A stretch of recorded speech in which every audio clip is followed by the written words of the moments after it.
Baik, saudara, kita masuk pada penggunaan kalimat dan kalimat efektif.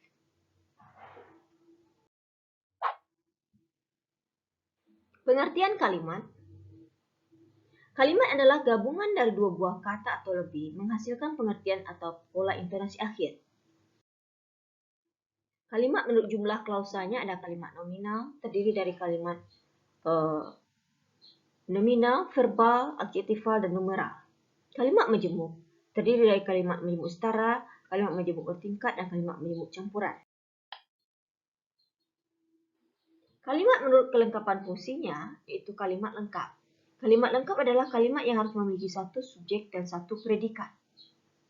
Contohnya, Yuri membeli buku gambar. Yuri subjek, membeli predikat, gambar objek. Wiwi pergi, Wiwi subjek, pergi predikat. Jadi satu kalimat. Satu konstruksinya itu satu ya di setiap kalimat. Kalimat tidak lengkap. Kalimat tidak lengkap adalah kalimat yang hanya memiliki subjek, predikat, objek, atau keterangan saja.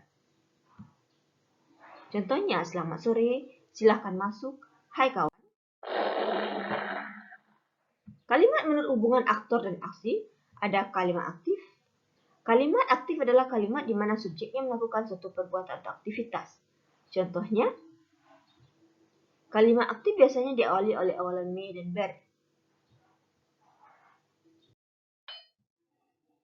Kalimat pasif. Pembagian kalimat aktif. Kalimat aktif transitif yaitu kalimat yang memiliki objek penderita. Misalnya, ayah membeli mobil, Riko merayu gadis desa. Kalimat aktif intransitif yaitu kalimat yang tidak memiliki objek penderita. Misalnya, kakak menangis, adik makan, Uli berantak. Kalimat pasif adalah kalimat yang subjeknya dikenai suatu perbuatan atau aktivitas. Kalimat pasif biasanya diawali oleh awalan ter dan di. Contohnya, ayam digigit kucing, Pak Lurah dimintai pertanggungjawaban oleh Pak Camat. Bunga anggrek itu terinjak oleh Dini.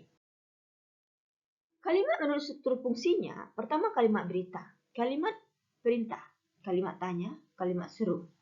Kalimat menunjukkan susunan subjek dan predikannya ada versi dan kalimat inversi. Kalimat berdasarkan gaya penyampaiannya ada kalimat lepas, kalimat berimbang, dan kalimat klimaks. Kalimat berdasarkan pengucapannya ada kalimat langsung dan kalimat tidak langsung.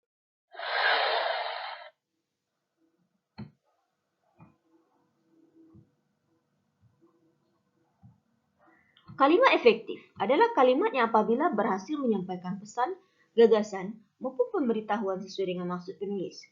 Strukturnya, syarat-syaratnya ya, strukturnya benar, minimal subjek dan predikat, itu ada, objek keterangan, pelengkap bersifat opsional atau sunnah. Kemudian, pilihan katanya tepat. Selanjutnya, hubungan antar bagiannya logis. Ejaannya pun harus benar atau sesuai dengan PUEB 2016. Sila kalimat efektif yang lain adalah harus ada kehormatan, harus ada kecermatan, harus ada kesatuan, tidak boleh ada kerancuan, harus ada kepaduan, harus ada kebakuan di kata-katanya, harus ada kesejajaran, harus sesuai dengan ketata bahasaan. Pola kesalahan umum terjadi dalam perusahaannya serta perbaikannya menjadi kalimat efektif. Saya contohkan, penggunaan predikat yang sering diletakkan. Contohnya, jalan itu untuk mengatasi kemacetan lalu lintas. Seharusnya, jalan itu dibangun untuk mengatasi kemacetan lalu lintas. Kedua, pendidikan untuk memanusiakan manusia. Seharusnya, pendidikan dilakukan untuk memanusiakan manusia.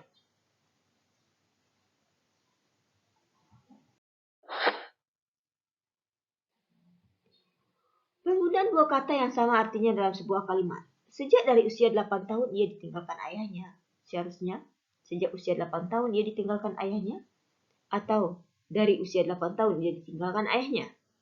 Penggunaan kata yang mengganggu struktur kalimat. Contohnya, menurut berita yang saya dengar mengabarkan bahwa kurikulum akan segera diubah. Berita yang saya dengar mengabarkan bahwa kurikulum akan segera diubah.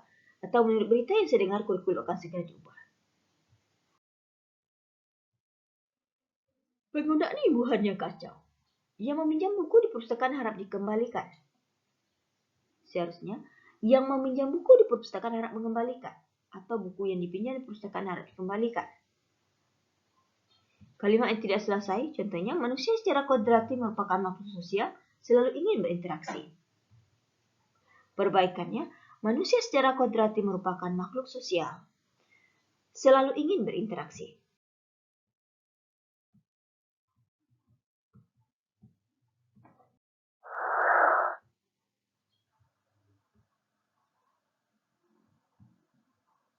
Penggunaan kata daripada yang tidak tepat.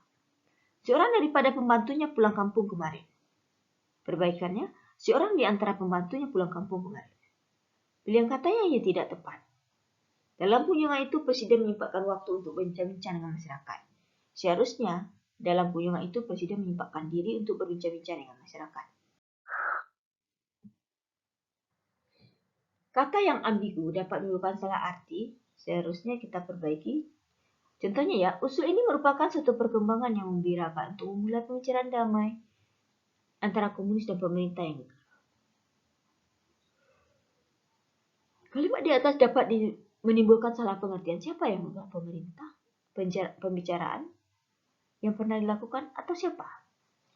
Nah, perbaikannya adalah usul ini merupakan satu perkembangan yang menggembirakan untuk memulai pembicaraan damai yang gagal antara komunis dan pemerintah.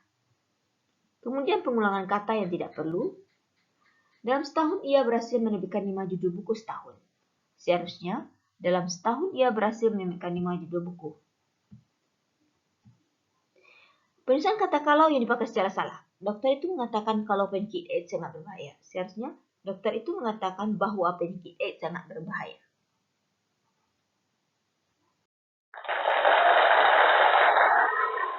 Baik saudara, sekian dan terima kasih.